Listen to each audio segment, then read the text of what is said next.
What is up everyone, Barricade here, and I'm bringing you guys my review of Dragon Ball Super Episode 52, and today's episode was actually really good. It had a lot of good character development, and I'm going to go more into that in a little while here, but this one thing I want to say from the beginning here is I really like how at the beginning of the episode we see, the kids helping Bulma build the time machine, and I think it's really weird how Trunks is pretty much getting jealous of himself because Mai, seems all in love with future Trunks, and he's trying to get her attention.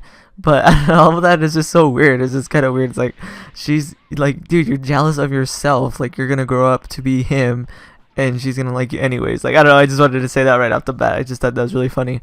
But the one thing I thought was really interesting when it comes to character development is when it comes to Vegeta. I really like that a lot. He's pissed. He's mad, and he wants revenge on Black because he knew what Trunks meant. Obviously that Bulma died in the future because Black killed her. And he's pissed. He just wants revenge. He keeps thinking about, how Bulma was killed. And then the one thing I really like too is, I'm not too sure if he said this in every translation, but in the translation version I saw, he's training and he angrily says, "Thanks to him, my family is," and then he powers up and gets super angry. And that's actually pretty crazy to see Vegeta do, because throughout the whole, thing with Dragon Ball Z, well, he did show some caring for Kid Trunks during the Buu Saga and all that. That was kind of the only things we ever saw. He was very quiet, very unemotional, and when it came to his family, and it felt really cool to see him have a look of distraught when it comes to them. This is the same guy that let Dr. Zero attack Bulma while she was in the spaceship, and he didn't even care. Or spaceship, I mean, not a spaceship, a plane. She's in a plane during the android arc, and Dr. Zero shoots a blast at her, and she goes flying and crashes, and he didn't even react, and she was holding baby Trunks at the time. So that part always kind of pissed me off, that he never cared. He didn't react. He didn't try to go crazy. If something like that happened to Goku with Bulma and Goten or something, or baby Gohan, he would have been like that. He would have reacted. He would have went crazy. And for Vegeta to not even react whatsoever, it was just kind of annoying. But now that he's showing this anger, showing this distraught, showing that he's pissed off because his wife in the future was killed, his son is going through horrible mental torture and depression due to this guy, he's pissed. So that was actually one thing I really liked about that, because he cares now. He really cares about Bulma and Trunks, regardless if it's the one with him right now or their future counterparts. And the thing I really like too is that the show is showing a lot of cool character development with Trunks as well, because you see him having those nightmares, you see him freaking out, he's dreaming, he's imagining Mai being killed. When he's flying over to Gohan's conference hall to meet him, he's imagining the city being destroyed, and it's really crazy, and it's cool to see Trunks in this type of light, because the one thing I wanted to say right now is, when it comes to this series, regardless when it comes to Trunks or Vegeta or just the series overall, it's really good in that sense. It has a lot of dramaticness to it, a lot of character development to it. And that's the thing that really lacked with Dragon Ball GT. I'm not going to turn this into a GT versus Super debate, but I just want to say that right now, GT was kind of boring in that regard, because you just saw Goku fight people. They traveled across the universe, and they just fought villains, and that was it. It never really felt too dramatic in any sense. There's a few parts in the Baby Saga that was pretty cool, but it never felt too dramatic. Whereas with this show, we get to see, Vegeta and Trunks be horribly anguished. We see Trunks meet Gohan for the first time after, going back to the future.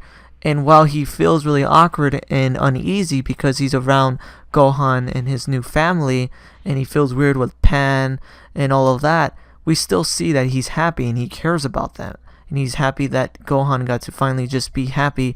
And while he's not this crazy badass teacher that he used to be in his timeline, he's still happy for him, because he gets to see that Gohan finally got the life that he always wanted. He always got to see Gohan be happy and not, always trying to fight. And the part that actually kind of got to me too is, while, we see the flashback with future Trunks, and we see, him freak out when Gohan dies, turn into Super Saiyan and all that.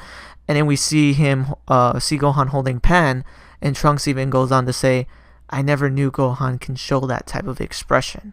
So that right there kind of gave me a little bit of a feels right there, because it's he never thought he could see Gohan with a happy look on his face like that. And while Gohan isn't, badass, crazy, cruel teacher that he knew him as, what's the point if that Gohan was unhappy and died?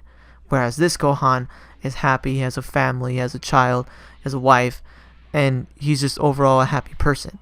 And that's the thing I like about this show, because they do that. They show a lot of good character development, good insights, good emotional parts, and shows that the show isn't just about fighting and screaming and powering up.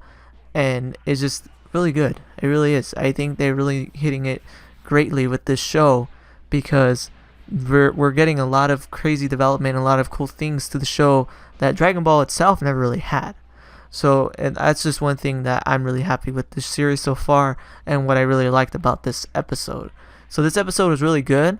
I'm gonna go ahead and give it a 8 out of 10. It still kind of ties with last week's episode, because the one thing I really liked about last week's episode was a flashback, getting more character development with Black and stuff like that. This one was more like just talking, but I really liked it because of the stuff I stated before, where we got to see more character development with Trunks and Vegeta, and then now we know that Goku is going to Universe 10 to meet someone that has similar ki to Black. And that's the other thing I just want to say one more time. That's the reason why I like this show way more than GT, because by this time in the show, GT was almost done already. GT was only like 60 some episodes, never really had too much of a great story, and was about to end already. Super has no signs of ending right now. It has a great story, it keeps us guessing, and we're going to keep getting more and more lore and more crazy stuff with this series that's just going to keep going and going. So that's the thing I really like. But overall, once again, this episode was awesome. Give it a solid 8. Not too good, not too bad. Overall, solid episode. Really liked it a lot. If you guys like this video, please definitely hit that like button, subscribe, and tell me what you guys think about Dragon Ball Super so far, and what you want to see with this fight between Goku and Zamasu, or whatever it is. Zamasu, I don't know how to say it yet. But anyways, guys, thanks for watching, and take it easy. Thanks for watching this video. If you want to see my most recent Gears of War video, hit that link on the left. If you want to see my most recent Dragon Ball video, hit that link on the right. Thanks for watching, guys.